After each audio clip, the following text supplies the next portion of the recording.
پاکستان کے علاوہ یا مسلم ممالک کے علاوہ جو باقی ممالک ہیں ان کے کوئی مذہبی تہوار آتے ہیں تو ان کی چیزیں جی سستی ہو جاتی ہیں، لیکن جی ہمارے ہاں ایسا نہیں ہوتا. تو اس حوالے سے کیا رہنمائی فرمائیں دیکھیں، گے آپ؟ یہ تو مسلمانوں کا ایک بہت بڑا المیہ ہے، اور یہ صرف پاکستان میں نہیں ہے. آپ حج کے سیزن میں دیکھیں تو وہاں بھی جو ریٹ ہے ہوٹل کا، جی بڑھ جو جاتا ہے. ٹرانسپورٹ کا ہے، وہ بڑھ جاتا ہے. یعنی اوورال بھی ایسا ہی ہے. اور رمضان المبارک میں عمرہ شریف زیادہ کرتے ہیں لوگ، ریٹ بڑھا دیے بڑھا دیے جاتے جاتے ہیں، ہیں. ٹکٹس ہوتے ہیں وہ بڑھا دیے جاتے ہیں. تو یہ ایک اوورال تو ہے. لیکن کچھ ممالک جو ہیں مسلم ممالک نہیں ہیں، غیر غیر مسلم مسلم ممالک ہیں. ممالک ہیں، وہاں پر ریلیف دیا جاتا ہے. یہ مسلمانوں کے لیے بڑی قابل شرم بات ہے. اور بالخصوص ہمارے ہاں جو ہے نا، پرائس کو کنٹرول کرنا اور تاجروں کو اس طرف ان کا رجحان اس طرف آئے، یہ بیسکلی حکومت کی ذمہ داری میں شامل ہوتا ہے. ایسے ہی ہے. جب آپ جیسے حکومت کا ایک نمائندہ بیٹھا ہوتا ہے جس کو ہم ڈی سی کہتے ہیں، کمشنر ہوتا ہے، یہ گورنمنٹ سول حکومت کا ایک نمائندہ یہاں بیٹھا ہوتا ہے.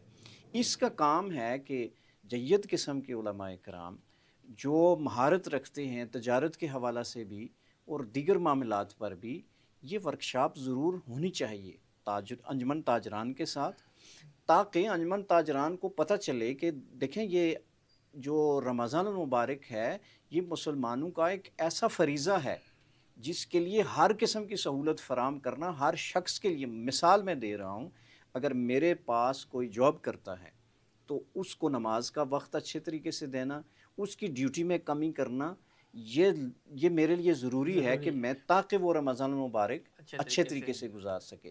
تو جو پرائسز کنٹرول ہوتی ہیں، یا ہمارے ہاں مہنگائی کا ایک طوفان آتا ہے، اور اس وقت تو مہنگائی کی طرف کوئی بات ہی نہیں کر بات ہی رہا. نہیں کر رہا ہے. ملک کی ملک کی صورتحال صورتحال ایسی ہے کہ اتنی اس پہ. جی گمبھیر ہے، ایسے ایشوز کو ہائی لائٹ کیا جاتا ہے کہ ان چیزوں سے لوگوں کی توجہ ہٹ جاتی ہٹ ہے. جاتی ہے. یہ گورنمنٹ کی ذمہ داری بنتی ہے. آپ اتوار بازار یا سستا بازار لگانے سے یہ مسئلہ حل نہیں نہیں ہوتا. ہوگا. آپ نے لوگوں کو دینا لوگوں ہے، کا اویئرنیس شعور دینی بیدار ہے. کرنا. جی جی یہ بالکل. کچھ جگہوں پہ ایسا ہوتا ہے، کچھ جگہوں میں بلکہ انتظامیہ کی جانب سے لسٹیں جو ہے نا وہ پرووائڈ کی جاتی ہیں. ڈیلی ایک بندہ آ کے ریٹ لسٹ دیتا ہے، لیکن اس کے باوجود جو دکاندار ہے یا ریڑھی بان ہے وہ اپنی مرضی کا ریٹ لگاتا ہے. تو اس کے لیے سیمینار ہونا ضروری ہے تاکہ لوگوں کو شعور آ سکے. ملکی صورتحال. جی آپ اس کو جی پروسیڈ. بیسک میں آپ کو یہ بتاؤں کہ جو یہ لسٹ فراہم کی جاتی ہے، جی جی اچھا ہم جاتے ہیں لوگوں سے پوچھتے ہیں کہ یہ ایک لسٹ فراہم ہوئی ہے حکومت کی طرف سے آپ کو، تو اس پر آپ عمل کیوں نہیں کرتے، اس کے مطابق کیوں نہیں کیوں چلتے؟ نہیں چلتے. جب وہ منڈی کا بہو یا ریٹ ہمیں بتاتے ہیں، پھر وہاں سے شاپ تک لے آنا، شاپ کا رینٹ، یہ ساری چیزیں جب وہ دیکھ کر بتاتے ہیں تو ہمیں بھی سمجھ آتی ہے کہ نہیں، یہ جو بات کر رہے ہیں یہ درست کر رہے ہیں. درست کر رہے ہیں. دیکھیں، یہ حکومت کی ذمہ داری میں شامل ہوتا ہے کہ صرف ایک لسٹ فراہم کر دینے سے یا جاری کر دینے سے مسئلے کا حل نہیں ہوگا. آپ نے اس مافیا کو سب سے پہلے کنٹرول کرنا ہے. اور مافیا کون ہے؟ وہی لوگ بڑے بڑے انویسٹر تاجر کون ہیں؟ وہ کوئی حکومت کے ساتھ، حکومت میں بیٹھا ہوتا ہے، کوئی حکومت کے ساتھ چل رہا ہوتا ہے.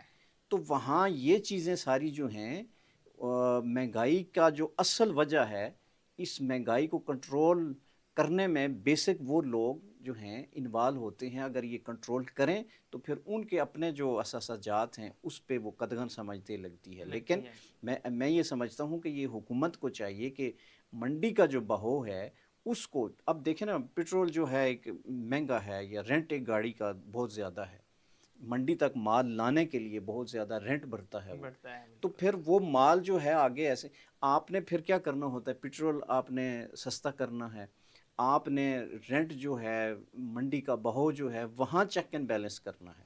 جو عام ریڑھی بان ہے بیچارہ، اس کے پاس تو 8-10 ہزار کا مال 10,000 ہوتا کا ہے، مال اس سے ہوتا ہے. زیادہ تو بالکل ہوتا نہیں ہے. بالکل ہے. یہ بڑی درست بات کی آپ نے کہ اصولی طور پہ ان جگہوں پہ کام کرنے کی جی ضرورت ہے جہاں بڑے بڑے لوگ جی بیٹھے ہوئے ہیں.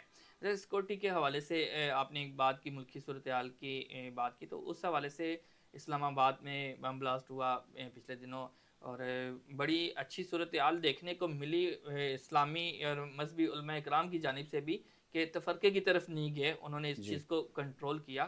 تو آپ کیا سمجھتے ہیں کہ رمضان میں تراویح بھی ہوتی ہے مغرب میں، اور لوگ جو ہے نا زیادہ مساجد میں جاتے ہیں، تو کیا خدشہ ہو سکتا ہے خدا نہ خواستہ کہ کوئی اس طرح کا خدشہ دوبارہ بھی ہو سکتا ہے؟ دیکھیں، اگر ایسی پوزیشن ہوتی ہے تو یہ ملک کے لیے انتہائی ڈینجرس ہے. اور اس سے بھی بڑھ کر اسلام آباد کے اندر اتنا بڑا سانحہ ہو جانا، مرکز میں جی ایسا. مرکز میں، یعنی آپ کے دارالحکومت میں اتنا بڑا سانحہ ہو جاتا ہے. اور یہ سیکیورٹی لیپس تو ہے، بالکل اس کسی نے تو ذمہ داری اس کی لینی ہے. لینی ہے، بالکل. بعد میں ہمیں پتہ چل جاتا ہے یہ کہاں سے چلا تھا، کس کے پاس رکا تھا، کہاں اس نے یہ ناشتہ چیزیں پہلے کیا، کیوں نہیں کہاں دیکھتے؟ کھانا. یہ ساری چیزیں آپ کے ریکارڈ میں آ گئی ہیں. تو اگر پہلے اس پر ورک ہوتا تو اتنی جانیں بچ جاتی. اور جو ملک عالمی سطح پہ ملک کا ایک نام بدنام ہوتا ہے، اور ملک پر یہ ہوتا ہے کہ دہشت گردی آج بھی ان کی جڑوں میں ہے. یعنی آپ اپنے پارلیمنٹ سے تقریباً 5 کلومیٹر یا 6 کلومیٹر کے فاصلے پر آپ کے ہاں جو ہے دھماکہ ہو جاتا ہے. تو یعنی ملک ہی آپ کا پارلیمنٹ، آپ کا جو دارالحکومت ہے، شہر جو ہے اسلام آباد، وہی محفوظ نہیں ہے تو باقی کہاں محفوظ رہے گا. قابل مذمت ہے اس پہ یہ جو آپ بات کر رہے ہیں کہ جتنے بھی علماء کرام ہیں، مذہبی لوگ ہیں، ان سب نے ایک اچھا میسج دیا ہے. میسج دیا، بالکل. اور آل تشیع کی طرف سے بھی ایک اچھا میسج آیا میسج ہے ہے، بالکل کہ ایسے انہوں نے ایسا نہیں کیا کہ لاشیں روڈ پہ رکھی ہوں یا کوئی اس طرح کا راستہ بند کیا، جی احتجاج کیا، احتجاج کی بالکل پوزیشن. حالانکہ اگر کرتے تو وہ کر کر سکتے تھے، سکتے. چونکہ بہت بڑا نقصان ہوا تھا. تو میرا خیال ہے کہ اچھا میسج دیا ہے انہوں نے. اور یہی وجہ ہے کہ تمام مذہبی لوگوں نے بھی ان کے ساتھ شامل ہوئے ہیں، اس شامل ہوئے، غم میں کاپریٹ شامل کیا ہے، ہوئے ہیں اور بالکل. مذمت کی ہے اس واقعے کی. پاکستان سنی تحریک کے پلیٹ فارم سے ہم نے بھی مذمت کی مذمت ہے. کیا، دیگر مذمت مذہبی کرنی جی بھی کرنی بھی چاہیے چاہیے، اس میں. بالکل. اچھا، اس دھماکے کے بعد اگر ہم دیکھتے ہیں تو علی تشیع کی جانب سے ایک جو ہے نا مطالبہ کیا گیا ہے کہ ان کو کافر کہا جاتا ہے، فتوے لگتے ہیں. تو اس کے حوالے سے اس کو روکنے کے لیے یا اس کے اگینسٹ قرارداد یا اسمبلی میں جو ہے نا کیا کہتے ہیں اس کو، قانون سازی. قانون سازی کی جائے اور منظور کیا جائے کہ اس کو روکا جائے. تو اس جی حوالے سے آپ یا اپنی تنظیم کی طرف سے آپ کیا رائے دیتے ہیں اپنی؟ دیکھیں، یہ مطالبہ تو بہت اچھا ہے. یعنی ہم تو کہتے ہیں کہ کسی کو بھی کافر نہیں کہنا نہیں چاہیے. کہنا چاہیے. اور جس کو اسمبلی نے کافر قرار دے دیا ہے اس کو مسلمان نہیں کہنا چاہیے، ٹھیک ہے. اور باقی کسی کو کافر نہیں کہنا چاہیے. لیکن میں ایک یہ بات آپ سے گزارش کروں کہ آل تشیع کی طرف سے یہ جو مطالبہ آتا ہے ہم اس کی بھرپور حمایت کرتے ہیں. ایسا ٹھیک. ہونا چاہیے. اور جو ہم لوگ ہیں، یعنی ہم بریلوی اسکول آف تھاٹ سے تعلق رکھنے والے ہیں، ہم تو کسی کے خلاف کوئی کافر کافر کا نعرہ نہ نہیں کبھی لگاتے. ہماری صفوں سے بلند ہوا، نہ ہماری میٹنگ اجلاس یا جلسوں میں ہوا. ایسی کوئی نظیر ملتی نہیں ہے. لیکن میں سمجھتا ہوں تھوڑی سی آپ نے یہ بھی، شاید یہ میری تلخ بات ہو لیکن سننی پڑے گی، کہ آل تشیع کو بھی اس چیز پر بیٹھ کر فیصلہ کرنا پڑے گا. دیکھیں، جہاں بم دھماکہ ہوتا ہے اسی علاقہ کے اندر تقریباً 3 سے 4 سال یا 5 سال پہلے ایک مجلس ہوتی ہے جس میں حضرت ابوبکر صدیق رضی اللہ تعالیٰ عنہ کو کافر قرار دیا جاتا ہے اور کہا جاتا ہے. معاذ اللہ ثم معاذ اللہ. جب آپ ریزن فراہم کر رہے ہیں نا، مثلا میں نے کسی کی برین واشنگ کرنی ہے، کسی کے خلاف بھی کرنی ہے، تو مجھے اس کے لیے کوئی ریزن چاہیے. جب آپ خود ریزن فراہم کر رہے ہیں تو ہم کہتے ہیں ایسی قانون سازی ہونی چاہیے کہ شخصی اور کسی کے فرقے کو کافر قرار نہیں دینا چاہیے.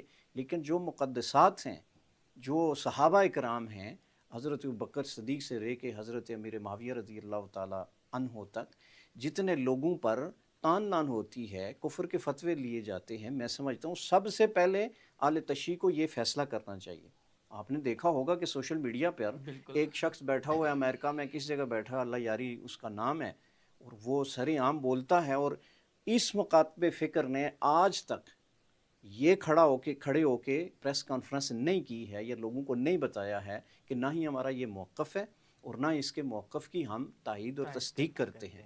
تو میرا خیال ہے سب سے پہلے انہوں نے ہی شروعات کرنی ہے. یہ جب شروعات کریں گے، مطلب کہ یہ اپنی تقریر میں جو دوسروں پہ فتویٰ لگاتے ہیں یا جی دوسروں کو کافر قرار دیتے ہیں وہ ختم کریں گے تو عملی تب طور پر عملی طور پر عملی طور پر اعلی تشیع پاکستان کے بیٹھ کر یہ فیصلہ کریں، ان کی جتنی تنظیمات ہیں، جتنے لوگ ہیں، جتنی لوگ ان کے لیڈ کرتے ہیں اپنی جماعتوں کو، وہ یہ ایک فیصلہ کریں کہ جو حضرت ابوبکر صدیق کے بارے میں کوئی نازیبہ بات کرے گا اس کے خلاف بھی قانون سازی ہونی چاہیے اور اس کو سزا بھی ہونی چاہیے، ہم اس کو بچانے کی ہرگز کوشش نہیں کریں گے۔ جو فاروق اعظم کے بارے میں، سیدہ عائشہ کے بارے میں یا دیگر صحابہ کرام کے بارے میں کوئی ایسی بات کرتا ہے تو اسی قانون سازی کے تحت اس پر بھی وہی قانون لاگو ہونا چاہیے جو یہ مطالبہ کر رہے ہیں کہ ہمارے بارے میں میں پہلے یہ کہہ چکا ہوں کہ ہمارے ہاں سے کبھی بھی کوئی ایسا نعرہ نہیں لگایا گیا اور نہ ہی ہمیں کسی ایسے نعرے کی تائید کرتے ہیں۔ یعنی اگر کسی کی صف سے، کسی کے جلسے سے ایسا کوئی نعرہ لگتا ہے تو ان کو سوچنا چاہیے کہ آپ ریزن فراہم نہ کریں۔ تو میرا خیال ہے یہ تکفیری سلسلہ جو ہے پاکستان کے اندر یہ بند ہونا چاہیے، ایک دوسرے کے مسالک کا احترام ہونا چاہیے، ایک دوسرے کی مساجد کا احترام ہونا چاہیے اور ہم آہنگی ہونی چاہیے، اور یہی وجہ ہے کہ جب ہم آہنگی ہوگی تو اس طرح کے سانحات اور واقعات سے بھی ملک جو ہے وہ بچا رہے گا۔ جائے گا۔ یہ فرقہ واریت ایک ایسی خامی کہہ لیں کہ جس کی وجہ سے بہت سارے مسائل بھی سامنے آتے ہیں۔ اس میں جیسے آپ نے ذکر کیا، اب جتنے بھی مسالک ہیں ہمارے پاکستان میں، ان کے اندر کوئی ایک ایسی ہم آہنگی کا ایک ایسا بورڈ تشکیل دیا جائے جس میں فتویٰ اگر دیا جائے تو سرکاری طور پہ فتویٰ بنایا جائے۔ اب دیکھیں یہاں مختلف لوگوں نے اپنے اپنے مطلب دڑے کہہ لیں یا اپنی اپنی دکانیں کہہ لیں، جیسے کہ ہر مسلک کے کچھ علماء کرام ایسے ہوتے ہیں جو انتہائی جذباتی قسم کے ہوتے ہیں، ان کی تقریر سننے کے لیے ان کے نوجوان جو ہیں وہ آتے ہیں سامنے اور سنتے ہیں اور ان کو ہیرو بھی مانتے ہیں، تو انہی کو ہی سن کے دوسروں کے درمیان جو نا اختلاف یا نفرت پیدا کی جاتی ہے۔ تو کیا اس چیز کو روکنے کے لیے بھی پاکستان میں علماء اکرام کا کوئی کردار سامنے آیا ہے کہ جتنے بھی مکاتب فکر کے علماء اکرام ہیں ان ساروں کو ایک بورڈ تشکیل دیا جائے اور اس جارحانہ انداز کو روکا جائے؟ میرا خیال ہے دیکھیں جہاں تک آپ کہہ رہے ہیں نا کہ سرکاری طور پہ کوئی فتویٰ آ جائے، پہلے تو سرکار پہ ہی اعتماد نہیں ہے۔ میں آپ کو یہ کلیئر بات بتاؤں آپ کو، مثلا نون لیگ کی سرکار ہے تو پی ٹی آئی کا مولوی بھلے سے درست فتویٰ بھی دے گا تو وہ نہیں مانیں گے، مانا جائے گا۔ اور پیپل پارٹی کی پی ٹی آئی کی حکومت ہے تو نون لیگ کا مولانا اگر اٹیچ ہے تو درست فتویٰ بھی دے گا تو وہ بھی نہیں مانیں گے۔ یہ ایک دوسرے کے خلاف فتویٰ جات کو استعمال کرتے ہیں، دیکھیں فتویٰ آپ نے جاری۔ آپ نے حکومت کا ذکر کیا، یعنی کہ سیاسی طور پہ آپ نے کہا کہ ایک سیاسی مولوی دوسرے سیاسی مولوی کے فتوے کو نہیں مانے گا، تو پھر یہ مذہبی مولوی کیسے مانیں گے؟ میں اس میں اس کی مثال دے دیتا ہوں آپ کو۔ میں ایک مثال لیتا ہوں، ایک شرعی مسئلہ تھا، جیسے عمران خان کی وائف کا ایک ایشو تھا، شرعی مسئلہ تھا، اس میں لوگوں نے شرعی رائے اپنی دے دی ہے۔ پھر اسلامی نظریاتی کونسل جو ہے یہ بیسکلی گورنمنٹ کا ادارہ ہے اور گورنمنٹ کو ہی اپنی سفارشات پیش کرتا ہے، اسمبلی کو سفارشات پیش کرتا ہے۔ آپ اندازہ لگائیں کہ اسلامی نظریاتی کونسل کی کتنی سفارشات پر ہماری پارلیمنٹ یا ہماری حکومت عمل کرتی ہے۔ ابھی حال ہی میں آپ دیکھ لیں میں قانون سازی کے اعتبار سے سمجھتا ہوں کہ 18 سال کی جو بچی ہے اس کا 18 سال ایج یہ قانونی نقطہ نظر سے 18 سال کی ایج میں نکاح جو ہے نا اس سے پہلے نکاح جو ہے قانوناً جرم قرار دیا گیا۔ گیا۔ میں اپنی ذاتی رائے مجھ سے پوچھیں نا تو میں سمجھتا ہوں یہ بالکل درست ہے۔ اس کی وجہ حالانکہ ممکن ہے علماء اس سے اختلاف کرتے ہیں اور مخالفت بھی ویسے کریں۔ تو یہ علاقے کی مناسبت سے بھی ہو سکتا ہے نا کہ کچھ علاقے ایسے جیسے عرب ممالک یا افریقہ کے ممالک ایسے کہ جہاں بلوغت جلدی ہو جاتی ہے، تو وہ شاید اس ریزن سے بھی بات کی جا سکتی ہے۔ دیکھیں یہ دو چیزیں ہیں، تھوڑی بات دوسری طرف نکل گئی ہے۔ دو چیزیں ہیں، پہلی بات یہ ہے کہ جو قانون سازی ہوتی ہے اگر تو اس میں یہ کوئی شک ڈالی جائے کہ جو نکاح ہے وہ غیر شرعی ہے، 18 سال سے پہلے نکاح غیر شرعی ہے، تو پھر تو اس پہ بحث ہو سکتی ہے۔ جب دیکھیں ریاست کا کام ہے نا قانون بنانا، 15 سال کی ایج میں بھی تو آئی ڈی کارڈ بن سکتا ہے، بالکل، لیکن ایک گورنمنٹ نے ایک 18 سال کا 18 رکھا ہوا سال، لمٹ، کیونکہ ہاں تعلیم کا کوئی ایک دورانیہ ہے وہ جی، 18 سال میں مکمل ہوتا ہے. تاکہ اس کے ساتھ ساتھ ہی نوکری کا سلسلہ بھی نوکری کا شروع ہو جائے جاب ہے، باقی اس جہاں کو پہ نیشنلٹی جو ہے جی پراپرلی کسی، یعنی اس کو شہریت مل جانی مل چاہیے. جائے. تو اسی طرح ہے کہ دیگر کچھ ایسی چیزیں ہیں جو 18 سال کی ایج کے ساتھ اٹیچ ہوتی ہیں. یہ قانوناً ہیں، شرعاً نہیں ہے. اب کل کوئی 15 سال آ جاتا ہے کہ آئی ڈی کارڈ بننا چاہیے تو کوئی حرج نہیں ہے.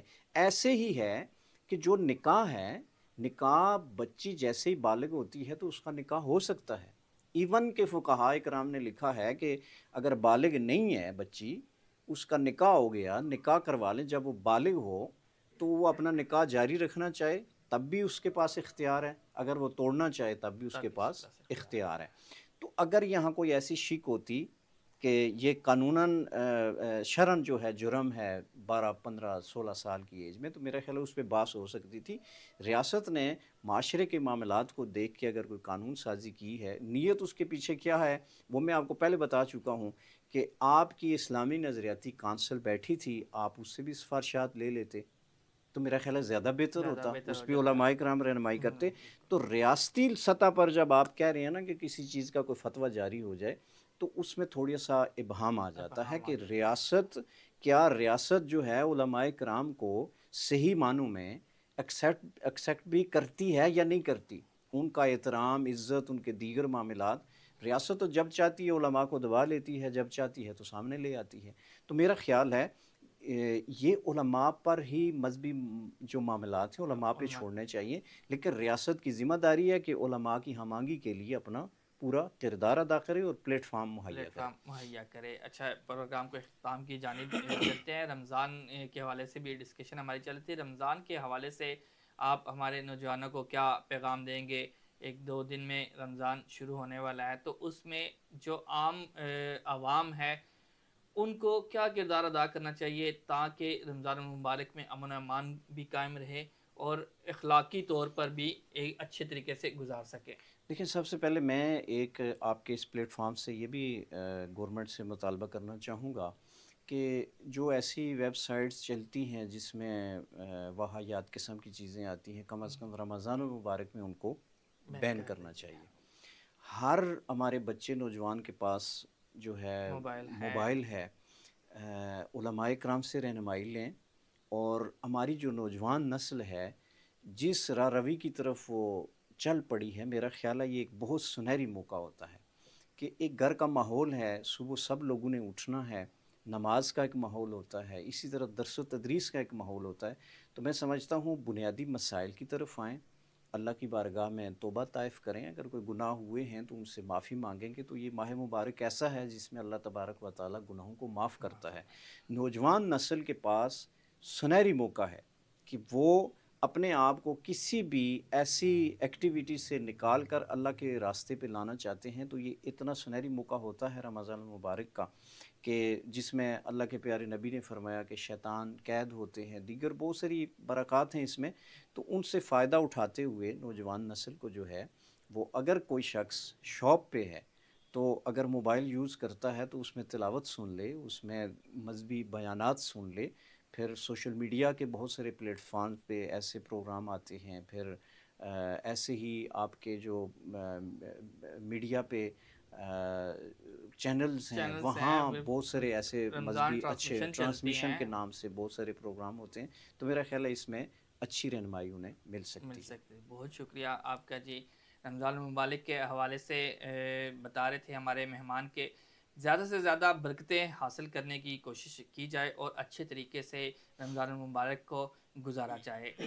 اس پروگرام کے اختتام پر آپ تمام سے یہ ریکویسٹ کریں گے کہ ہمارے ساتھ جڑے رہیے گا. انشاءاللہ رمضان المبارک میں ہم ڈیجیٹل آواز نیوز پر رمضان ٹرانسمیشن بھی لے کر آئیں گے جس کو نقیب الرحمان صاحب ہوسٹ کریں گے انشاءاللہ، اور علماء اکرام ہوں گے، نعت خوان ہوں گے جو اس پروگرام میں شامل ہوں گے، اور انشاءاللہ رمضان کی برکتوں میں ہم یہ اچھے طریقے سے اس کو لے کر چلیں گے. اجازت چاہیں گے، اگلے پروگرام میں پھر حاضر ہوں گے. مجھے اور میری پوری ٹیم کو اجازت دیجیے گا. اللہ حافظ.